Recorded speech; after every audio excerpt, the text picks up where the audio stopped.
नमस्कार दोस्तों, स्वागत है आप सभी का एक बार फिर से नारायण सर क्लासेस के इस नए वीडियो में। और केमिस्ट्री में जो है बिलियन लेसन चल रहा है और इसका प्रीवियस सेशन में हम लोगों ने कोलिगेटिव प्रॉपर्टी के बारे में जाना था, यानी कि अणुसंख्य गुणधर्म के बारे में जाना था। ठोस द्रव विलयन जो है पढ़ा जा रहा है, यानी कि विलेय अवाष्पशील ठोस हो और विलायक द्रव हो, यानी कि किसी विलायक द्रव में ठोस विलेय को डाला जाता है तो जो विलयन बनता है वो ठोस द्रव विलयन बनता है। और विलयन में विलेय के कणों की संख्या ही कहलाती है अणुसंख्य गुणधर्म। तो इतनी बातें जो है हम लोग प्रीवियस सेशन में जान चुके हैं। प्रीवियस सेशन में जो है हम लोगों ने एक और बात किया था कि हम लोगों ने जाना था कि 4 प्रकार के अणुसंख्य गुणधर्म पढ़ने हैं, जिसमें पहला अणुसंख्य गुणधर्म पढ़ लिया गया था जो क्या है, वाष्प दाब में आपेक्षिक अवनमन यानी कि RLBP। इसके बारे में जो है हम लोग पढ़ लिए हैं। इस पर एक क्वेश्चन है, सबसे पहले हम क्वेश्चन देखेंगे और उसके बाद से जो है आज दूसरा अणुसंख्य गुणधर्म बताएंगे और दूसरा अणुसंख्य गुणधर्म है उसके बारे में चर्चा करेंगे। तो सबसे पहले क्वेश्चन देखते हैं। ये जो है क्वेश्चन है कि 25 डिग्री सेल्सियस पर CCl4 का वाष्प दाब 143 mm पारा के अनुसार है, Hg के अनुसार है, और जब इसमें 0.5 ग्राम अवाष्पशील विलेय मिलाया जाता है, 0.5 ग्राम अवाष्पशील विलेय मिलाया जाता है, तो इस विलेय का जो अणुभार है 65 है, तो विलयन का वाष्प दाब क्या होगा। विलयन का वाष्प दाब पूछ रहा है। यदि CCl4 का आयतन 100 ml तथा घनत्व 1.5 ग्राम पर C है तो सबसे पहले जो है आप एक बात कीजिए, यहाँ पे कोई भी क्वेश्चन कीजिए उसको जो है आप विस्तार से कीजिए, जो बातें हैं उसको पहले लिख लीजिए और उसके बाद से जो फार्मूले हैं फार्मूले को सरल बना लीजिए। ये जो क्वेश्चन है बहुत ही आसानी से हल हो जाएंगे। सबसे पहले हम जान लेते हैं कि इसमें क्या क्या है। तो सबसे पहली बात कि इसे जो है हम लोग हल करेंगे तो यहाँ पे दिया हुआ है क्या, तो CCl4 दिया यानी कि विलायक है, विलायक जो है CCl4 का वाष्प दाब दिया है। क्या, वाष्प दाब कितना है, तो 143 mm है। उसके बाद से जो अवाष्पशील विलेय है, अवाष्पशील विलेय का भार दिया है, क्या द्रव्यमान दिया है, कितना, तो 0.5 ग्राम। उसके बाद से इसका अणुभार दिया है, इस विलेय का क्या, तो अणुभार कितना दिया है, तो 65। इतनी बातें जो है यहाँ पे दिया है। पूछ रहा है क्या, विलेय का वाष्प दाब, विलेय का वाष्प दाब पूछ रहा है। उसके बाद से यहाँ पे जो विलायक है CCl4 का उसका आयतन दे दिया है। CCl4 का आयतन कितना दिया है, तो 100 ml और इसका घनत्व दे दिया है, घनत्व कितना, तो इसी CCl4 का घनत्व, CCl4 का घनत्व दिया है 1.58 ग्राम पर C। इतनी बातें जो है इसमें दे रखा है। तो अब हम जो है जानते हैं क्या, इस वाष्प दाब को निकालने के लिए हमें इसका फार्मूला लगाना होगा वाष्प दाब में आपेक्षिक अवनमन का, वाष्प दाब में आपेक्षिक अवनमन का। तो वाष्प दाब में आपेक्षिक अवनमन के बारे में हम लोगों ने पढ़ा है P1 nought minus P1 upon P1 nought equal to x2, यही हम लोगों ने पढ़ा है। फार्मूला क्या है, तो वाष्प दाब का अवनमन है क्या, P1 nought minus P1 upon P1 nought equal to x2। यहाँ पे जो P1 नॉट है क्या, तो शुद्ध विलायक का, शुद्ध विलायक का वाष्प दाब है। उसके बाद से ये P1 है क्या, तो विलयन का वाष्प दाब है, विलयन का वाष्प दाब है। ये x2 है क्या, तो विलायक का अब विलेय का, विलायक नहीं, विलेय का मूल प्रभाज है, मूल अंश या मूल प्रभाज है। ठीक, तो इतनी बातें हम लोग जान चुके हैं। ये क्या है, तो विलेय का x2 जो है विलेय का मूल प्रभाज है। P1 क्या है, तो विलयन का वाष्प दाब है। और P1 नॉट क्या है, तो शुद्ध विलायक का वाष्प दाब है। अब देखिए ये जो मूल अंश है वो क्या होता है, तो P1 नॉट माइनस P1 अपान हो जाएगा P1 नॉट इजकल टू, इसका जो मूल अंश है विलेय का, यानी कि विलेय के मूलों की संख्या, तो n विलेय और बटे में हो जाएगा n विलायक प्लस n विलेय, यही होता है n विलायक और प्लस n विलेय। अब देखिए यहाँ पे n विलायक की जो मात्रा है इसका जो भार है 0.5 ग्राम है बिलियन में। तो जब बिलियन में है तो इसकी नगण्य मात्रा है, बहुत ही कम है, तो इसको जो है हम नगण्य कर लेते हैं, नगण्य। तब क्या हो जाएगा, P1 nought minus P1 upon P1 nought equal to हो जाएगा n विलेय, यानी कि विलेय के मूल बटे में क्या है, तो n विलायक, यानी कि विलायक का मूल, क्योंकि इसकी मान जो है हम लोग मान लिए क्या है, ये नगण्य है, यानी कि ना के बराबर है, नगण्य है यानी कि ना के बराबर है। फिर और इसे सरल कर लेते हैं। अब देखिए जो मोलों की संख्या होती हैं वो क्या होता है, तो पदार्थ का भार और बटे में उसका अणु भार, यही होता है। तब यहाँ पे लिखेंगे क्या, तो P1 नॉट माइनस P1 अपान हो जाएगा P1 नॉट इजकल टू, तो विलेय का भार और बटे में विलेय का अणु भार, विलेय का अणु भार। उसके बाद से ये हो जाएगा मल्टीप्लाई, अब विलायक की भी मोलों की संख्या है तो विलायक का भार हो जाएगा, विलायक का भार, विलायक का भार और बटे में हो जाएगा विलायक का अणु भार, जो चला जाएगा ऊपर, यानी कि यहाँ पे हो जाएगा क्या, तो विलायक का अणु भार। यहाँ पे जो है हमने सूत्र को बहुत ही सरल कर लिया। अब जो है क्या क्या दिया है यहाँ पे, तो विलायक का वाष्प दाब दिया है, विलायक का वाष्प दाब यानी कि P1 नॉट का मान दे दिया है। उसके बाद से विलेय का भार दे दिया है, ये है विलेय का भार, ये मान दे दिया है, विलेय का अणु भार दे दिया है। उसके बाद से विलेय का वाष्प दाब पूछ रहा है, विलयन का वाष्प दाब ना, विलयन का वाष्प दाब पूछ रहा है।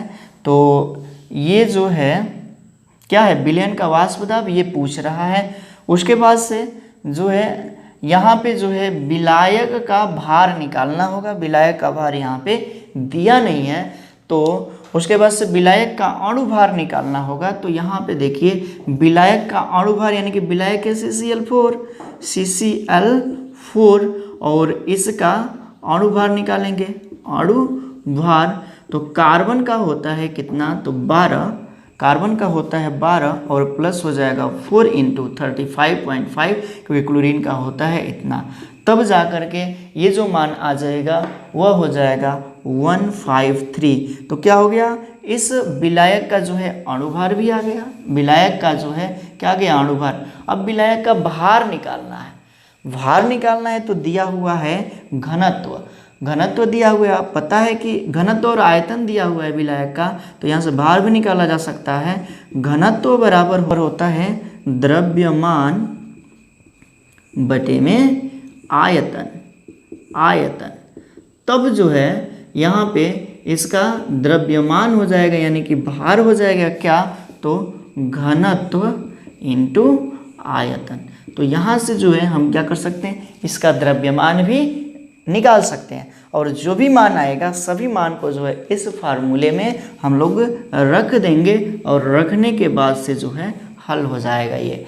ठीक, तो इसको जो है स्वयं करने आप लोगों को और इसका आंसर जो है कमेंट बॉक्स में देना है।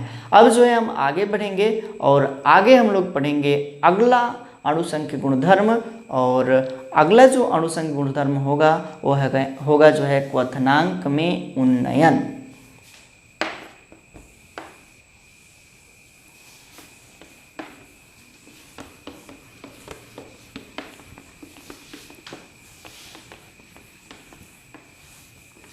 ध्यानपूर्वक सुनना है। अगला जो अणुसंख्य गुणधर्म होगा वो है क्वथनांक में उन्नयन।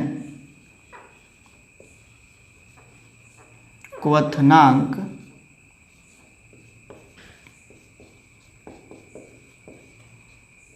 उन्नयन, इसको बोला जाता है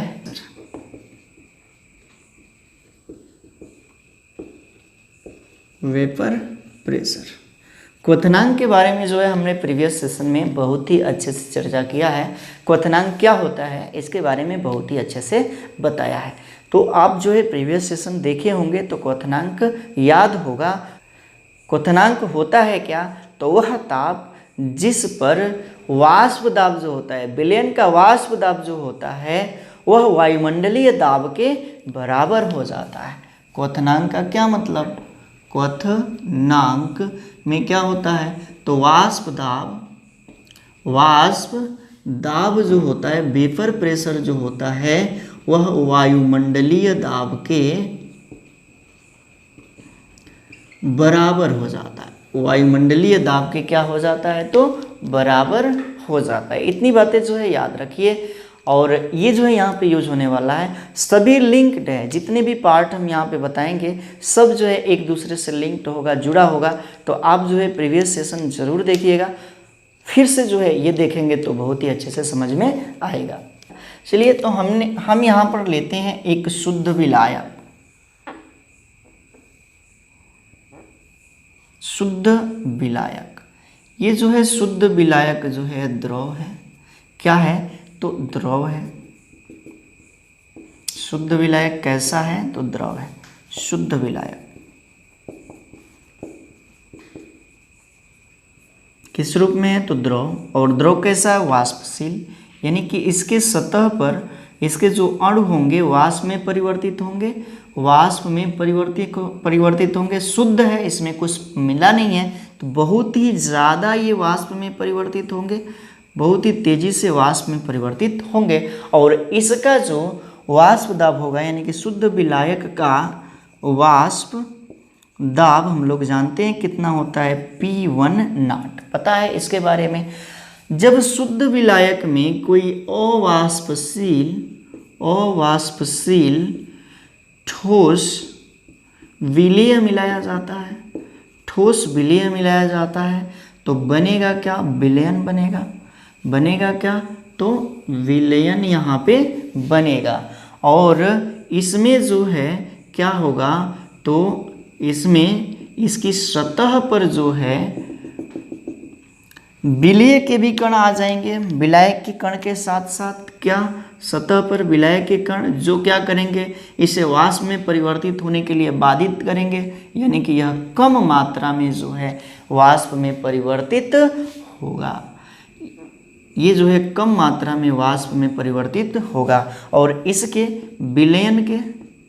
विलयन का जो वाष्प दाब है वो हम लोग जानते हैं क्या होता है तो P1 द्वारा प्रदर्शित करते हैं। किसके द्वारा तो P1 के द्वारा प्रदर्शित करते हैं। अब इस कंडीशन में ये जो है वाष्प में कम परिवर्तित होंगे, जिस कारण कि ये कम दाब आरोपित करेंगे इस सतह पर, और यहाँ पे वाष्प में अधिक परिवर्तित होंगे शुद्ध विलायक के कण, और इस कारण जो है इसकी सतह पर, द्रव की सतह पर ज़्यादा वाष्प दाब आरोपित करेंगे। और ज़्यादा वाष्प दाब आरोपित करने के कारण जो शुद्ध विलायक का वाष्प दाब होता है, यानी कि P1 नॉट, वह जो है क्या होता है तो विलयन के वाष्प दाब से अधिक होता है।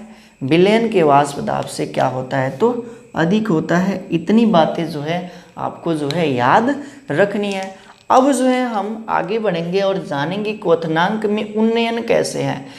तो जिसका जितना वाष्प दाब होगा, ये जो है क्या है तो ये शुद्ध विलायक का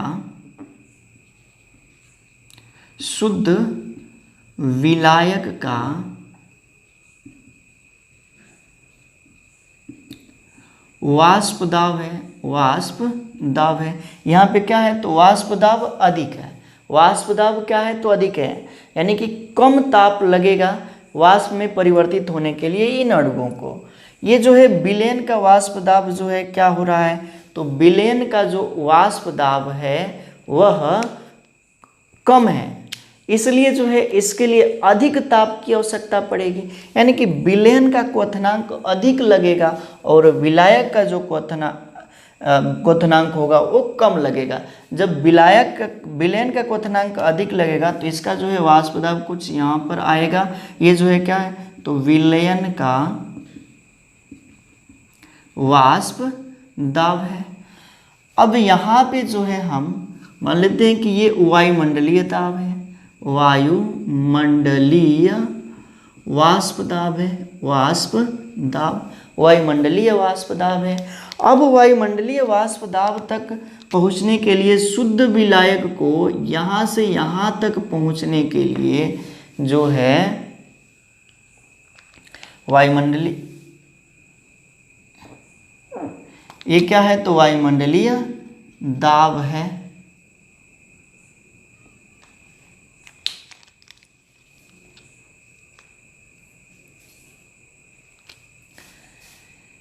ये क्या है, तो वायुमंडलीय दाब है, वायुमंडलीय दाब। अब शुद्ध विलायक का जो वाष्प दाब है वायुमंडलीय दाब के बराबर होगा, तब जाकर के यह वाष्प में परिवर्तित होगा, तब जाकर के जिस ताप पर होगा उसी को क्वथनांक कहेंगे। और इसके लिए जो है हम लोग प्रयोग करते हैं TB0 द्वारा, इसके लिए प्रयोग करते हैं TB0 के द्वारा। अब जो है इसका जो है वाष्प दाब कम है किसकी तुलना में, शुद्ध विलायक के, जिस कारण कि इसका क्वथनांक जो है इसका लेवल कम होगा और कम होने के कारण इसका जो क्वथनांक होगा वह शुद्ध विलायक से अधिक होगा, यानी कि अधिक ताप की आवश्यकता पड़ेगी इसको वाष्प में परिवर्तित करने के लिए। क्यों? क्योंकि इसमें विलायक आ चुका है और वाष्पशील विलायक। तब जो है इसके क्वथनांक को प्रदर्शित करें TB के द्वारा, किसके द्वारा, तो TB के द्वारा प्रदर्शित करें। अब जो है यहाँ पे TB क्या है, TB0 क्या है, तो शुद्ध विलायक का क्वथनांक है, क्वथनांक है। उसके बाद से TB क्या है, तो TB जो है विलयन का क्वथनांक है। और यहाँ पे जो है यहाँ से लेकर के यहाँ तक अंतर आ रहा है शुद्ध विलायक के वाष्प दाब और विलयन के वाष्प दाब में, तो यहाँ के जो क्वथनांक होंगे उसको प्रदर्शित किया जाएगा डेल्टा TB द्वारा, डेल्टा TB। और डेल्टा TB है क्या, तो यही है क्वथनांक में उन्नयन, क्वथनांक में उन्नयन। तो उन्नयन का मतलब होता है बढ़ना, किसका, तो क्वथनांक का। तो देखिए विलयन का जो क्वथनांक है वो विलायक के क्वथनांक से बढ़ गया, विलयन का क्वथनांक विलायक के क्वथनांक से क्या हो गया, बढ़ गया। यानी कि विलायक को कम ताप की आवश्यकता होगी, यानी कि इसका क्वथनांक कम होगा वाष्प में बदलने के लिए, और विलयन का क्वथनांक अधिक होगा, यानी कि विलयन का क्वथनांक यहाँ पे बढ़ गया। और इसी को कहेंगे क्या, तो क्वथनांक में उन्नयन, इसे ही कहा जाएगा क्वथनांक में उन्नयन। अब ये जो डेल्टा TB का जो मान है वो क्या आएगा, इन दोनों के अंतर से आएगा, यानी कि TB minus TB0, TB minus TB0, यही है क्या, तो क्वथनांक में उन्नयन, इसे ही कहेंगे क्वथनांक में उन्नयन। इसके लिए जो है हम एक सूत्र निगमन करेंगे, तो उस सूत्र को सबसे पहले हम देख लेते हैं। इससे पहले हम लोग यहाँ पे जान लिए क्या, कि जो TB का क्वथनांक होता है वो अधिक होता है किससे, तो TB0 से, यानी कि विलयन का क्वथनांक विलायक के क्वथनांक से अधिक होता है, विलयन का क्वथनांक विलायक के क्वथनांक से अधिक होता है। अब देखिए आगे बढ़ते हैं, जो TB होता है इसी को हम कहें कि क्या है, क्वथनांक उन्नयन, TB को ही कहा जाए क्वथनांक उन्नयन। और क्वथनांक उन्नयन जो होता है, क्वथनांक उन्नयन यानी कि डेल्टा TB क्वथनांक में उन्नयन जो होता है वह मोल लता के स्मॉल m के, यानी कि मोल लता के समानुपाती होता है। स्मॉल m के यानी कि मूल लता के समानुपाती होता है। अब यहाँ पे मूल लता की बात आई। मूल लता यहाँ पे क्या है, तो देखिए विलेय की अणुओं की संख्या है यहाँ पे, यानी कि अणुओं की मात्रा को यहाँ पे प्रदर्शित कर रहा है। और अणुओं की जो मात्रा है, अणुओं की जो संख्या है वह मोलों की संख्या पर निर्भर करती है। और मूल लता पहले बताया गया है मूल लता के बारे में कि मूल लता होता है क्या। और जो क्वथनांक उन्नयन है क्या, तो इसमें जो है विलेय के अणुओं की संख्या हम बढ़ा रहे हैं, जिस कारण कि इसका क्वथनांक बढ़ जा रहा है। जितना अधिक बढ़ाएंगे उतना ही क्वथनांक बढ़ जाएगा। इसलिए जो है ये जो डेल्टा टीबी है वह मूल लता पर निर्भर करता है, यानी कि जो डेल्टा टीबी होता है डायरेक्टली प्रोपोर्शनल टू होता है मूल लता यानी कि स्मॉल m के। अब जो है इस समानुपाती के चिन्ह को हटाने के लिए हमें यहाँ पे एक स्थिरांक लेना होगा, यानी कि टीबी बराबर होगा KBM। KBM को क्या कहते हैं, तो कहा जाता है क्वथनांक उन्नयन स्थिरांक। क्वथनांक उन्नयन स्थिरांक।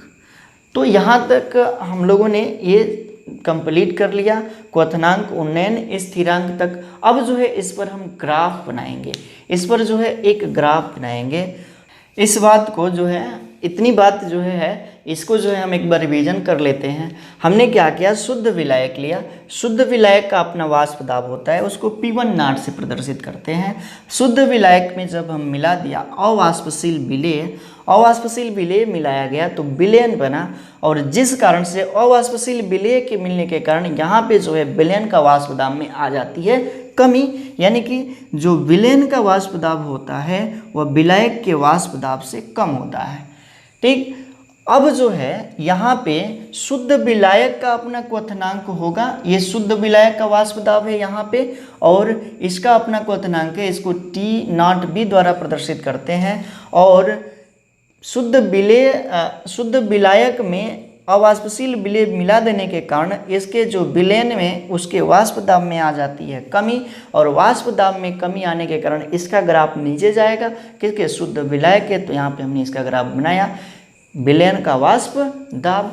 अब जो है शुद्ध विलायक का वाष्प दाब जो होगा किस ताप पर उबलेगा, क्वथनांक में किस ताप पर जो है यह वाष्प में परिवर्तित होगा उसी को कहा जाएगा क्वथनांक। तो यहाँ से यहाँ तक आएंगे तो वायुमंडलीय दाब के बराबर होगा, और इसी को क्वथनांक कहेंगे। इसे प्रदर्शित करते हैं TB0 से। और विलयन का जो वाष्प दाब है, विलयन जो है आगे जाएगा और वायुमंडलीय दाब के बराबर होगा, तब जो है उसका क्वथनांक आएगा जो है क्या, TB। क्या है, इसे प्रदर्शित कर रहे हैं TB के द्वारा। तो यहाँ पे विलयन का क्वथनांक अधिक है विलायक के क्वथनांक से, और विलयन के क्वथनांक का विलायक के क्वथनांक से अधिक हो जाना कहलाता है क्वथनांक में उन्नयन, यानी कि एलिवेशन ऑफ VP। ठीक, उसके बाद से जो है यहाँ पे जो TB है, TB0 है और TB जो है, इसके बीच का जो अंतर है उसको डेल्टा TB द्वारा प्रदर्शित करते हैं, जिससे कहते हैं क्वथनांक में उन्नयन। यानी कि यहाँ पे TB0 जो है शुद्ध विलायक का क्वथनांक है, TB जो है विलयन का क्वथनांक है, और डेल्टा TB क्या है, तो क्वथनांक में उन्नयन है। और इसी को हम ऐसे प्रदर्शित कर सकते हैं डेल्टा TB बराबर TB माइनस TB0, यानी कि जो TB होता है, यानी कि विलयन का क्वथनांक जो होता है वह विलायक के क्वथनांक से अधिक होता है, विलायक के क्वथनांक से अधिक होता है। अब जो है ये जो TB होता है, यानी कि क्वथनांक में उन्नयन डेल्टा TB, ये जो है डायरेक्टली प्रोपोर्शनल टू होता है मूल लता का, क्योंकि यहाँ पे मिलाया गया है पदार्थ की मात्रा, और पदार्थ की मात्रा जो है मूलों की संख्या पर निर्भर करता है, और इसके लिए जो है मूल लता आता है, भार आता है, मूल लता को प्रदर्शित करते हैं। और जब इस समानुपाती के चिन्ह को हटाया गया तो आया क्या, delta TB equal to KBM। M क्या है, मूल लता है, और KB क्या है, तो क्वथनांक उन्नयन स्थिरांक है। अब जो है इस पर हम ग्राफ बनाएंगे, तो इस वाले पार्ट को मिटाएंगे, तो आप जो है इसका एक स्क्रीनशॉट लीजिए। इस भाग को जो है हम यहाँ पे मिटा रहे हैं और बनाएंगे क्या, तो ग्राफ। देखिए ग्राफ बनाते हैं।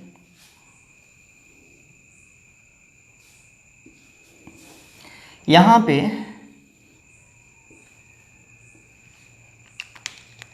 ये जो लाइन है, ये जो लाइन है वह दाब को प्रदर्शित कर रही है, यानी कि दाब बढ़ रहा है।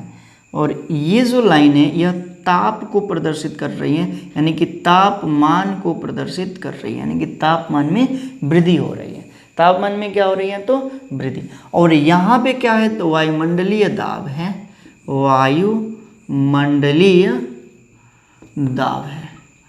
अब ग्राफ समझिए कि ग्राफ ये कैसे बनेगा। तो यहाँ पे मान लेते हैं कि यहाँ पे शुद्ध विलायक का क्या है, तो वाष्प दाब है, शुद्ध विलायक का वाष्प दाब। जब तापमान में वृद्धि होगी तो एक ऐसी स्थिति आएगी कि यह विलायक जो है इस वायुमंडलीय दाब के बराबर हो जाएगा।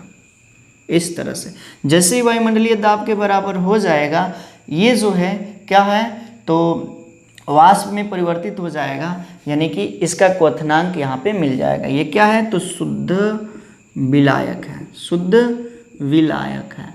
अब इसका क्वथनांक क्या होगा, इसका क्वथनांक, तो ये जो तापमान आएगा ये इसका क्वथनांक होगा, जिसको प्रदर्शित करेंगे TB0 से। अब जो है इस विलयन का ग्राफ थोड़ा सा नीचे है, तो यहाँ पे जो है बनाएंगे विलयन का ग्राफ। दूसरे पेन से बनाते हैं विलयन का ग्राफ। यहाँ पे विलयन पॉइंट है, विलयन का वाष्प दाब है, और इसके लिए अधिक ताप की आवश्यकता होगी, अधिक ताप की आवश्यकता होगी, तब जाकर के ये वाष्प में परिवर्तित होगा, यानी कि ये है विलयन। विलयन और ये जो ताप आएगा, टेम्परेचर अधिक है, किससे, तो विलायक के वाष्प दाब से, विलायक के क्वथनांक से, यानी कि ये है विलयन का क्वथनांक TB, ये है विलयन का क्वथनांक TB। और इनके बीच का जो ये अंतर आएगा, इनके बीच का जो अंतर आएगा उसे ही कहेंगे क्वथनांक में उन्नयन, यानी कि डेल्टा TB। इसे ही कहा जाएगा क्या, तो डेल्टा TB। ठीक, तो ये हो गया इनके बीच ग्राफ। तो यहाँ पे हमने क्वथनांक का उन्नयन अच्छे से बताने का प्रयास किया है, आप जो है इसे समझ गए होंगे। अब जो है इस पर हम एक क्वेश्चन करवाएंगे, तो उस क्वेश्चन को हम इस बोर्ड पे लिख लेते हैं, उसके बाद से जो है हम उसको हल करेंगे। तो यहाँ पे हमने जो है इस क्वेश्चन को लिख लिया है। क्या क्वेश्चन है, एक यौगिक के 4.8 ग्राम को 240 ग्राम जल में घोलने पर विलयन का क्वथनांक 1 वायुमंडलीय दाब पर इतना डिग्री सेल्सियस हो जाता है। इस यौगिक का अणुभार ज्ञात कीजिए, इस यौगिक का अणुभार ज्ञात कीजिए। इस क्वेश्चन को हल करने से पहले सबसे पहले हम लिखेंगे क्या, कि क्या क्या दे दिया है यहाँ पे। तो सबसे पहली बात देखेंगे कि विलेय का भार दिया है, क्या, तो विलेय का भार, विलेय का भार कितना दिया है, तो 4.8 ग्राम। उसके बाद से विलायक का भार, विलायक कौन सा है, तो जल है, विलायक क्या है, तो जल है, इसका भार दे दिया है कितना, तो 240 ग्राम। उसके बाद से 1 वायुमंडलीय दाब पर इतना डिग्री सेल्सियस तापमान हो जाता है, यानी कि तापमान में वृद्धि हो रही है। क्या हो रही है, तो यहाँ पे जो है विलयन का क्वथनांक दे दिया है, विलयन का क्वथनांक,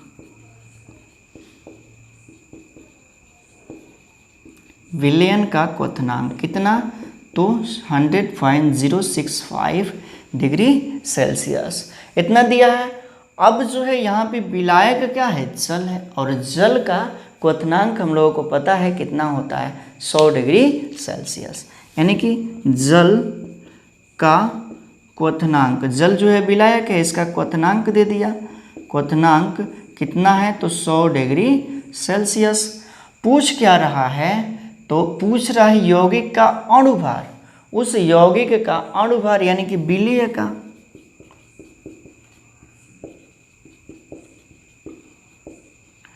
विलेय का अणुभार पूछ रहा है। यानी कि इसमें विलेय का अणुभार क्या होगा। तो सबसे पहले हम यहाँ पे जाने कि क्या क्वथनांक में वृद्धि, क्वथनांक में वृद्धि क्या हो रही है। क्वथनांक में वृद्धि यानी कि यही क्या है, डेल्टा टीवी है। कितना, तो इतना में से इतना माइनस करेंगे, क्योंकि ये वाला जो पोर्शन है ये जो है टीवी नॉट है, ये क्या है तो टीवी नॉट है, और ये क्या है जल का क्वथनांक, तो ये जो है टीवी है और दोनों का माइनस होता है डेल्टा टीवी, तो ये हो जाएगा क्या 0.065 डिग्री सेल्सियस। तो यानी कि टीवी का भी मान यहाँ पे दे दिया है। तब जो है हम इस फार्मूले को लगाएंगे क्या, तो डेल्टा टीवी इजकल टू के बी एम। अब जो है के बी का भी मान क्वेश्चन में दे रखा है यहाँ पे, के बी का भी मान, के बी क्या है तो के बी जो है यहाँ पे क्वथनांक उन्नयन स्थिरांक, और इसका भी मान दे रखा है के बी का मान, तो इसको भी हम रख सकते हैं। अब जो है पहले इसको और सरल बनाते हैं, और सरल बनाते हैं, तो डेल्टा टी बी बराबर हो जाएगा के बी इंटू ये जो है मूललता, मूललता क्या है तो विलेय के मोलों की संख्या है, मोल अपान होता है क्या तो विलायक का भार या द्रव्यमान, विलायक का द्रव्यमान, और द्रव्यमान ग्राम में दिया है। जब ग्राम में दिया रहता है तो यहाँ पे हम क्या करते हैं 1000 से मल्टीप्लाई कर देते हैं, और इसे आसान बनाते हैं। विलेय के मोल क्या होता है तो डेल्टा टीबी बराबर हो जाएगा के बी विलेय का मोल, विलेय का मोल कहने का मतलब है कि विलेय का भार बटे में विलेय का अणुभार, उसके बाद से यहाँ पे दिया है इंटू विलायक का द्रव्यमान, और ये यहाँ पे हो जाएगा इंटू हो जाएगा क्या 100, ये हो जाएगा इंटू क्या तो 1000, ये यहाँ पे हो जाएगा इंटू, ये यहाँ पे हो जाएगा इंटू 1000। अब जो है विलेय का अणुभार ही पूछ रहा है यहाँ पे, विलेय का अणुभार, तो इस फार्मूले में सब कुछ दे रखा है, डेल्टा टीबी भी दे रखा है, यहाँ पे केबी भी दे रखा है, उसके बाद से विलेय का भार भी केबी भी यहाँ पे दिया हुआ है, और उसके बाद से विलेय का भार भी दिया है, विलायक का द्रव्यमान भी दे दिया है, और पूछ रहा है विलेय का अणुभार। तो इस सूत्र की सहायता से हम जो है विलेय का अणुभार निकाल सकते हैं। तो इस वीडियो में इतना ही रहने देते हैं। अगले वीडियो में जो है अगले अणुसंख्य गुणधर्म के बारे में हम लोग जानेंगे। तो मिलते हैं अगले वीडियो में, तब तक के लिए thank you, thanks for watching. जुड़े रहिए नारायण सर क्लासेस के साथ।